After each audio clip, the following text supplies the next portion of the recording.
Thank you very much for allowing me to speak. I'd like to thank Dr. Brucker and Ms. Bramnick for organizing really a world-class symposium today. So when you come into the office, a lot of different things happen to you. The first thing that we'll do, of course, is test your vision. We realize that the way that we have you test the vision by looking at single letters on a white background is not necessarily the way we use our vision at home. But it's an important thing, and it helps us gauge whether your vision's changing or no. With macular degeneration, there will be some day-to-day variability, as all of you experience. The second thing we'll often do is have you look at an Amsler grid. That Amsler grid is that checkerboard we give you, and what we're looking for there is whether there's any new blurry spots or new distortion.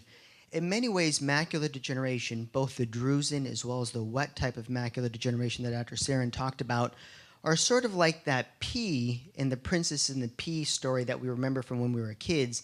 For those of you who don't remember, there was this princess who, no matter how many mattresses you put on top of the pea, could always feel that there was a pea at the bottom of the mattresses. You can imagine then, using that analogy, that if there is something underneath the mattress, which is sort of like the macula, there'll be some distortion or a bump there. So one of the things that we'll ask you is, have you noticed any changes in the Amsler grid? And that'll also help us detect progression. Once you've gone through that, once we've looked at you, there's 3 different things we'll often order. One is a good old-fashioned color or fundus photograph, and that's just like a picture of the eye. The reason we get that is it helps us look for changes in the number or size of drusen, changes in the pigmentation of the retina, new bleeding or fluid from wet macular degeneration, as well as scarring of the retina. So that's just like a photo, and you look at it over time to see how things changed, just like when we look back at old photos to see how we've changed as time's gone on. The second test we'll often get is something called a fluorescein angiogram.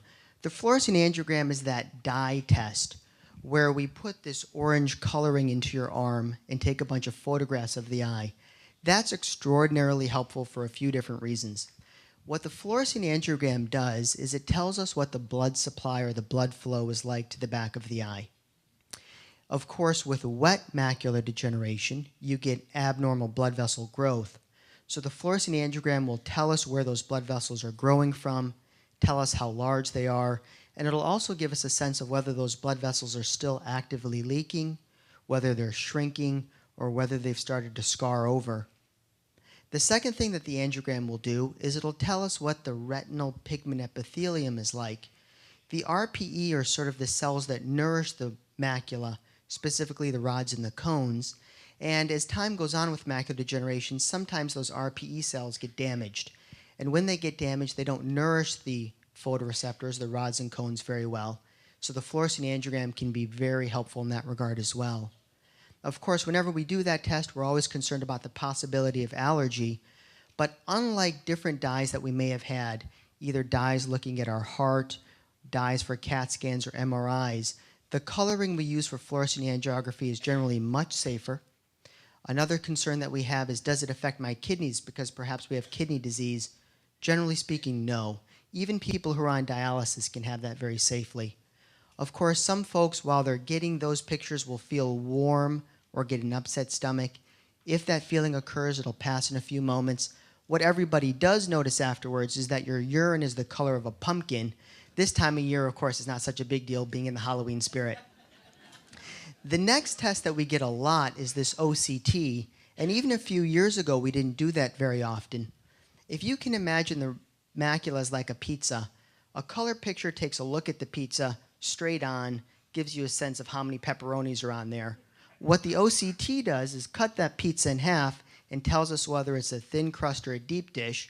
Also gives us a sense of what the bubbles are like, how much cheese, sauce, dough, and crust there is. So the OCT is very helpful to us in a lot of ways, especially when we're treating patients with wet macular degeneration.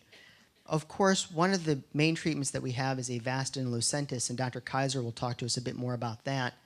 The purpose of those treatments is to get the wet macular degeneration to stop leaking. Leaking, just like if we had a broken pipe in the house, will cause things to become swollen. If once we had a broken faucet at home, flooded the kitchen, all the floorboards became warped and swollen and icky. What we're looking for is to see whether that ickiness or that swelling shrinks over time. And the OCT is very helpful. And for those of you who are getting Lucentis and Avastin, I wouldn't be surprised if you get an OCT basically every time you come in. As that technology improves, we can actually start seeing the individual cells of the retina, and that'll hopefully help us see what the health is like of the retina. There are a few other tests that we get, autofluorescence perhaps, but those are less common. So those are the main ones we'll talk about.